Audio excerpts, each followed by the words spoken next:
പോണത്. ഇവിടെ ഇങ്ങനെ വരുന്ന വണ്ടികൾ നമ്മളിവിടെ നിൽക്കും, വല്ല വണ്ടിക്കാരനും വന്ന് കയറ്റി നമ്മളെ കൊണ്ടുപോകും, നമ്മളെ ഒറ്റയൊന്നും ഇല്ലാതെ വരും.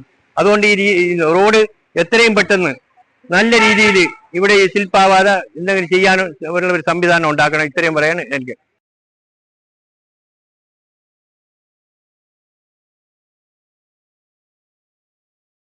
തിരുവനന്തപുരം തെങ്കാശി അന്തർ സംസ്ഥാന പാതയിൽ ചിതറ കൊച്ചുകലങ്ങിലാണ് ഏറെ നാളുകളായി ഇത്തരത്തിൽ ദൈനംദിനം അപകടങ്ങൾ ഉണ്ടായിക്കൊണ്ടിരിക്കുന്നത്. റോഡ് നിർമ്മാണത്തിലെ അശാസ്ത്രീയത കൊണ്ടാണ് ഇത്തരത്തിലൊരു അപകടം ഉണ്ടാകുന്നതാണ് പ്രദേശവാസികളും വിദഗ്ധരും പറയുന്നത്. കഴിഞ്ഞ ഏതാനും നാളുകളായി കൊച്ചുകലങ്ങിലെ വളവിൽ വാഹനങ്ങൾ തെന്നിമാറി നിരവധി അപകടങ്ങൾ ഉണ്ടാവുകയാണ്. ഇന്ന് വീണ്ടും അപകടമുണ്ടാവുകയും ബൈക്ക് യാത്രികനായിട്ടുള്ള കോഴിക്കോട് സ്വദേശി അനിൽകുമാറിന് ഗുരുതരമായി പരിക്കേൽക്കുകയും ചെയ്തു. എതിരെ വന്നിരുന്ന തമിഴ്നാട് രജിസ്ട്രേഷൻ ടെമ്പോ തെന്നിമാറി ഇരുചക്ര വാഹനത്തിൽ ഇടിക്കുകയായിരുന്നു. കാലങ്ങളായിട്ട് ഇങ്ങനെ നിരന്തരമായിട്ട് അപകടങ്ങൾ സംഭവിച്ചുകൊണ്ടിരിക്കുകയാണ്. ആ കാണുന്ന ആ ബസ് സ്റ്റോപ്പിനകത്തേക്ക് അവിടെ കുട്ടികളടക്കം സ്കൂളിൽ പോകുന്നവരടക്കം കയറി നിൽക്കുന്നതാണ്. രണ്ടോ മൂന്നോ തവണ അതിനടുത്തേക്ക് ഈ വാഹനം തെന്നിമാറി പോവുകയും വലിയ ഒരു അപകട സാഹചര്യം ഭാഗ്യം കൊണ്ട് മാത്രം ഒഴിവാക്കുകയും ചെയ്തിട്ടൊരു സാഹചര്യം ഉണ്ടായിട്ടുണ്ട്. പിന്നെ ഈ റോഡിന്റെ ഒരു അലൈൻമെന്റ് നോക്കിയാൽ അറിയാം, രണ്ട് സൈഡിലും ഇങ്ങനെ കൊടും വളവായിട്ട് ഇങ്ങനെ വരുന്ന ഒരു സാഹചര്യമാണ് ഉള്ളത്. അപ്പം ഇത് റഫൻ ചെയ്തിട്ടുണ്ടായിരുന്നു. JCB കൊണ്ടുവന്നതിന് ശേഷം ഒന്ന് ഇങ്ങനെ മാന്തി റഫൻ ചെയ്തിട്ടുണ്ടായിരുന്നു. പക്ഷെ അതും പ്രോപ്പറായിട്ട് അവർ ചെയ്തിട്ടില്ല. ഈ സ്ഥിരമായിട്ട് ഈ അപകടം ഉണ്ടാകുന്ന ഈ പോർഷനിലൊന്നും ഈ പറഞ്ഞ പരിപാടി ചെയ്തിട്ടില്ല. പിന്നെ ഇവിടെ സ്പീഡ് ബ്രേക്കർ എന്ന് പറയുന്നൊരു സംഭവം കൊടുക്കേണ്ടതാണ്. കാര്യം അങ്ങനെ കൊടുത്താൽ മാത്രമേ ഇങ്ങനെ രണ്ട് സൈഡിൽ നിന്നും വാഹനങ്ങൾ ഒഴുകി വരുന്ന പോലെയാണ് വരുന്നത്, വന്നിട്ടാണ് ഇവിടെ ഒന്ന് സ്ലിപ്പ് ആവുന്നത്. ഇവിടെ സ്പീഡ് ബ്രേക്കർ പ്രോപ്പറായിട്ട് കൊടുത്തിട്ടില്ല.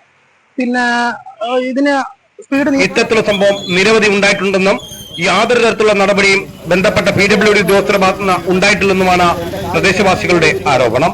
മുൻപ് പരാതി ഉയർന്നതിനെ തുടർന്ന് PWD ഉദ്യോഗസ്ഥരെത്തി JCB കൊണ്ട് റോഡിൽ മാന്തിയതിനു ശേഷം തിരികെ പോയെന്നാണ് പ്രദേശവാസികൾ പറയുന്നത്.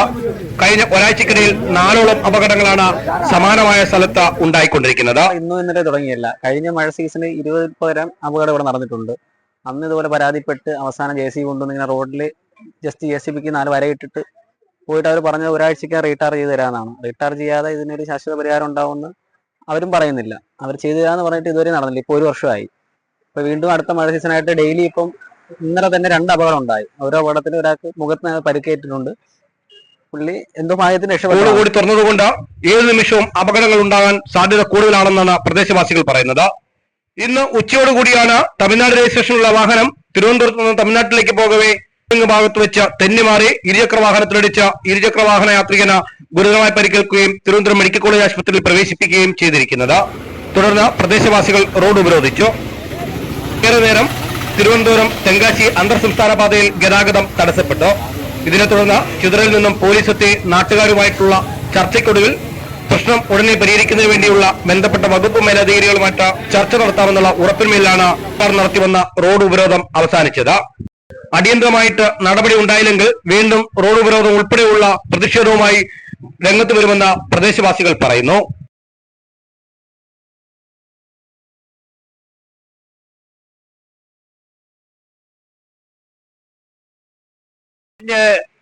പിന്നെ പണി തന്നെ അശാസ്ത്രീയമായ രീതിയിലാണ് ഈ റോഡ് പണിഞ്ഞിരിക്കുന്നത്.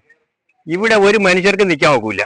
ഈ റോഡ് ശില്പായി വന്ന് ഒരു 3-4 മാസത്തേക്ക് മുമ്പ് എൻ്റെ ഒരു കൊച്ചു മോളെ കാറെടുത്ത് ഇടിച്ച് ഇതുപോലെ അങ്ങ് ദൂരം കൊണ്ട് കളഞ്ഞു.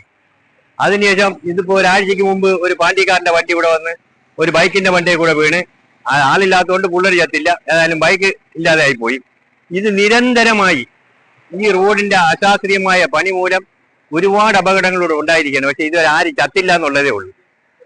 ഇനി ഞങ്ങൾ ഈ റോഡ് ഉപരോധിക്കാൻ പോകും. തീരുമാനം ഉണ്ടായവരോട് ഇനി ഇവിടെ ഉണ്ടാവില്ല എന്നാണ് നമ്മൾ പറയുന്നത്. പക്ഷേ ഉണ്ടായാൽ ഇനി റോഡ് എല്ലാവരും കൂടെ കൂടി നമ്മൾ ഉപരോധിക്കാം. നമുക്ക് ഇതിലെ ഇനിയിപ്പോൾ വേണ്ട, ഏറ്റവും കൂടുതൽ ചെയ്തിട്ടില്ല. അല്ലാതെ അങ്ങനെ അത്രയും കാര്യങ്ങളൊക്കെ ചെയ്തവരൊന്നും പരിഹരിക്കപ്പെട്ട് പോകാൻ പറ്റത്തുള്ളൂ. നമ്മളിത് ചടയമംഗലം PWDക്ക് അവിടെ പരാതി കൊടുത്തിട്ടുള്ളതാണ്. അതിനുശേഷമാണ് ഇവർ വന്ന് ഇങ്ങനെ റോഡ് ഇങ്ങനെ മാന്തിയിട്ട് പോയത്. പക്ഷെ അതുപോലും പ്രോപ്പറായിട്ട് ചെയ്തിട്ടില്ല. ഒരു വേണ്ട നടപടികൾ എത്രയും പെട്ടെന്ന് സ്വീകരിച്ചില്ലെങ്കിൽ വലിയ അപകടങ്ങൾ ഉണ്ടാവും. കഴിഞ്ഞ പ്രാവശ്യം ഒരു ബൈക്കുകാരനെ ആ ബൈക്കിൽ ആളില്ലാത്തതുകൊണ്ട് മാത്രമാണ് രക്ഷപ്പെട്ടത്. ആ ബൈക്ക് ഇടിച്ച് പൊളിച്ചു കളഞ്ഞു. പിന്നെ അതിനുശേഷം ഒരു കാർ, ആ കാർപ്പിഴ അവിടെ കിടപ്പുണ്ട്, ആ കാറിലൊരു വാഹനം വന്ന് തട്ടി. അപ്പോൾ അത് വളരെ ഗൗരവകരമായിട്ടുള്ള ഒരു സിറ്റുവേഷനാണ് ഉള്ളത്. സ്കൂൾ തുറക്കുന്ന സാഹചര്യം കൂടെ വരികയാണ്. ഒരുപാട് പേര് ബസ് കയറാൻ വേണ്ടി വന്ന് നിൽക്കുന്ന ഒരു സ്ഥലമാണ്.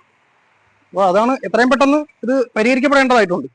അവിടെ ആ ഇറക്കത്തുനിന്ന് വരുന്ന വണ്ടി അവിടെ എത്തുമ്പം ജസ്റ്റ് ഒന്ന് ബ്രേക്ക് ചെയ്യും. ജംഗ്ഷൻ ആയതുകൊണ്ട് ആരായാലും ബ്രേക്ക് ചെയ്യും. ആ ബ്രേക്ക് ചെയ്യുമ്പോൾ ആ ബ്രേക്കിംഗ് തന്നെ വണ്ടി റൗണ്ട് ചെയ്ത് വന്ന് ഇടിക്കുകയാണ് ചെയ്യുന്നത്. ഇത് നിരന്തരം ഇവിടെ ഒരു ക്യാമറ ഉണ്ട്. ക്യാമറയിൽ എല്ലാ വിഷ്വൽസും ഉണ്ട്. ഇവിടെ നടന്ന അപകടങ്ങളുടെ രാത്രിയാവട്ടെ പകലാവട്ടെ എല്ലാ വിഷ്വൽസും ഉണ്ട്.